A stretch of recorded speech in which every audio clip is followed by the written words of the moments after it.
It's time for Producer's Picks. And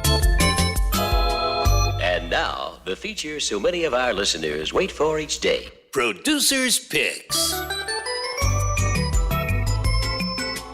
Jared goes through all of the crazy stories he finds on the internet. Some of them are just informative, but some of them are a little wild, and he shares them with the class. Jared, go ahead. Take it away. Alrighty, as promised, right out of the gate, Yamiche Alcindor, PBS's own Jim Acosta, was at the White House press briefing today talking to Jen Psaki about the national news story of Maxine Waters', some might say, insightful comments, and this is how the exchange went.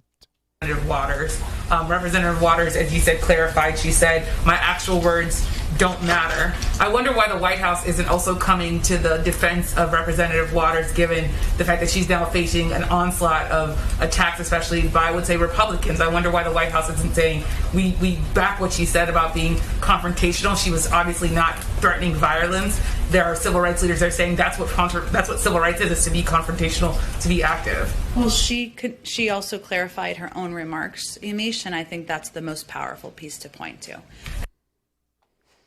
I love how she says obviously. She obviously didn't mean. How do you know?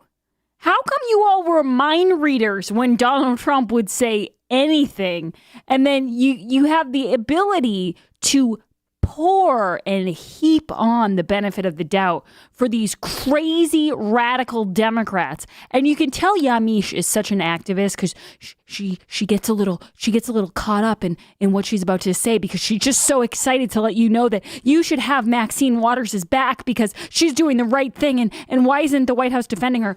By the way, Yamiche, I'm going to throw out an idea for why the Biden administration is not defending Maxine, because I have a feeling that's where this is all going. Do you want to know why? I have a feeling it has to do with racism. Absolutely. That's where I think that question was leading. Why won't you have Maxine Waters' back on this? Racism. That's where I thought that question was kind of leading. Jen Psaki, she clarified the remarks herself. That's the most powerful. Once again, Jen Psaki's like, Yamiche, I have my hands full with the nuts in this White House. I can't be worried about Maxine Waters wearing a cheetah print mask telling people to get more confrontational when they're already hucking water bottles at CNN cameramen. And my favorite part of that was not only did she ask, why can't you defend? She then presented the examples verbatim of how to defend. Well, why don't you just say this? Why don't you say this and say this and say this? I will write it down for you and hand you a note card so you can say it after the break. Journalism, ladies and gentlemen. It shouldn't be the White House press briefings. It should be the White House activist briefings, because they're all just sitting there, with the exception of Peter Doocy, just trying to get something onto the desk of Joe Biden, like trying to push some angle. Why doesn't he pack the court? Why doesn't he? And so I remember reading something a few weeks ago where a writer said, it's not even about what he's doing. It's why isn't he doing X, Y, Z, and why isn't he doing it faster? Why isn't he being more radical quicker? All right, not content with just introducing his pack the court bill, Ed Markey is feeling himself. Today, he and AOC reintroduced the Green New Deal. Not satisfied with the fact that Joe Biden's infrastructure plan is the Green New Deal, they now need to reintroduce the Green New Deal to boondoggle more of our taxpayer money. I saw a clip of this with AOC explaining how... Now keep in mind, I don't want people to get confused, because you know that infrastructure is childcare, and infrastructure is everything, and infrastructure is life, and infrastructure is water. But I don't want you to get confused, because global warming and climate change is also infrastructure and is also everything. So just keep that in mind as you try to follow this. Yes, and who better to express this than AOC herself? The climate crisis is a crisis born of injustice, and it is a crisis born of the pursuit of profit at any and all human and ecological cost. That's right. which means Who was that guy? that we must recognize in legislation that the trampling of indigenous rights is a cause of climate change. The trampling of racial justice is a cause of climate change because we are allowing people and we are allowing ourselves to we are allowing folks to deny ourselves human rights and deny people the right to health care, the right to housing and education. I just want to say jury tampering is infrastructure and infrastructure is climate change. Does that make sense? Yeah, absolutely makes sense. I'm trying to understand how this helps anyone. Now, I will say they formally reintroduced the bill, as Jared pointed out, hoping this time the rollout goes a little bit smoother because the big bugaboo the first time around was the whole cow fart situation. Yes. That was not supposed to make it into the final draft, and some intern let it loose online, cow farts and all, and AOC was not happy about that. So this time, I hope it's a little bit smoother for them. Ed Markey just... I said this before, Jared. He reminds me of Creed in The Office when he uses all the printer ink on his hair to look younger. Like Ed Markey's just hanging out with all of these young progressives, and he's like, "Yeah, right on, man. Socialism rocks." He just doesn't want to get kicked off anything. He wants to be there forever. All right, so more Democrat fun today. You know, Chuck Schumer is not just the world's biggest smarm factory. He's also hip with the kids. Oh, no. Now on a much different subject. Today is what you might call a very unofficial American holiday, 420.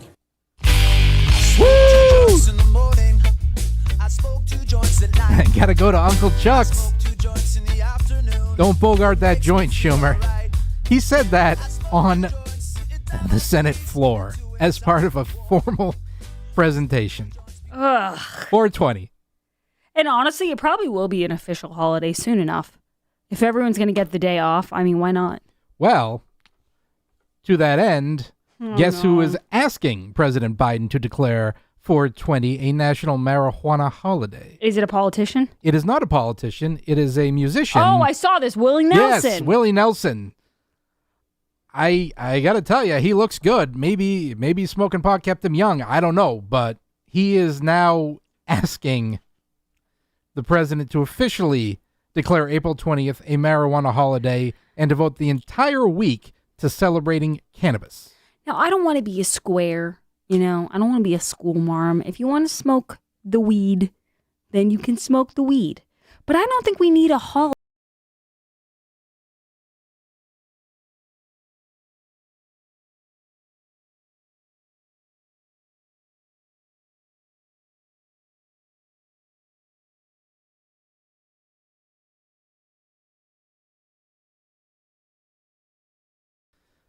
Oh, That's a jam. that is jam. Afro Man. I don't care whatever people want to do in their spare time. I mean, that's up to you. But you don't have to make it into a holiday, Willie Nelson. I mean, I'm sure that you dabble in the doobies whenever you want. You don't need a specific day to do it. Every day is a holiday when you're high. Am I right? I mean, I don't know. I'm just saying. That's what the mindset of, Right. No, absolutely. the hippies. Sorry, I spaced out, quote unquote, there for a minute on 420. So you mentioned this earlier. Former Vice President to Jimmy Carter, Walter Mondale, Yes. died at the age of 93, and I think this is a good time to revisit the absolute pasting he took at the hands of Ronald Reagan in 1984 in that election. Reagan won that election with 525 electoral votes to Walter Mondale's 13. Yikes. Ouch. Yeah, that's a landslide. Oh, that's more than a landslide. That's a continent slide. That's Guam tipping over. If you're Don't tell if Hank you're Hank Johnson Johnson that, Jared. That's his biggest fear. Yeah, that is crazy. All right, this is disturbing, and I don't like to get into. Well, I love to get into the conspiracy theories, but I don't like to get into the conspiracy theories on the air because I don't want to spread fake news or misinformation. However, this is from 60 Minutes. 60 Minutes, who, when they're not busy berating Ron DeSantis with made-up stories. 60 Minutes did a report, and Pentagon scientists reveal a microchip that senses COVID-19 in your body before you show symptoms, and a filter that extracts the virus from the blood. Now, I don't want to give any credence to the vaccine microchip people, but this happened on 60 Minutes. Yeah, but it's not a microchip that's inserted into you when you get the vaccine. No, it's not related to the vaccine. That was what the conspiracy theory was. No, this government microchip doesn't come with the vaccine. Come on. Anyway, this was on 60 Minutes. What if everyone on board had their health monitored with this subdermal implant, now in late-stage testing? It's not some dreaded government microchip to track your every move, but a tissue-like gel engineered to continuously test your blood. It's a sensor. This tiny green thing in there? That tiny green thing in there, you put it underneath your skin, and what that tells you is that there are chemical reactions going on inside the body, and that signal means you're going to have symptoms tomorrow. Wow. There's an actual transmitter in that? Yeah, it's like a check engine light. Check this sailor out before he infects other people. That's right. I don't even like to give them my email when I go to Sephora, let alone the microchip. Also, why did that guy say it like that? Play that again. He goes, in the blood. What if everyone on board had their health monitored with this subdermal implant, now in late-stage testing? It's not some dreaded government microchip to track your every move, but a tissue-like gel engineered to continuously test your blood. Test your blood. So the guy they talked to, retired Colonel Matt Hepburn, works for DARPA, and they've been into these technologies and these things like this for a while. And you said it was the Pentagon? It's the Pentagon, and that was aboard the USS Roosevelt, the ship that had the outbreak last year. So if you're in the Navy, just keep your head on a swivel, because they might want to microchip you. Yeah, that's uncool. Yeah, let's between Ontario. Yeah. Jared is getting very dangerously close to going down the conspiracy theory rabbit hole. I can feel it. With that being said, do we have any other stories? George Takei, Sulu from Star Trek, turns 84 today. Oh, very cool. All right, guys, when we get back, we'll be talking to Howard Lawrence Carr, so don't go anywhere. And now I have a big announcement for you guys. You may have received an email from Howie about a special savings on a MyCube safe. If you open this email, you will see a picture of yours truly.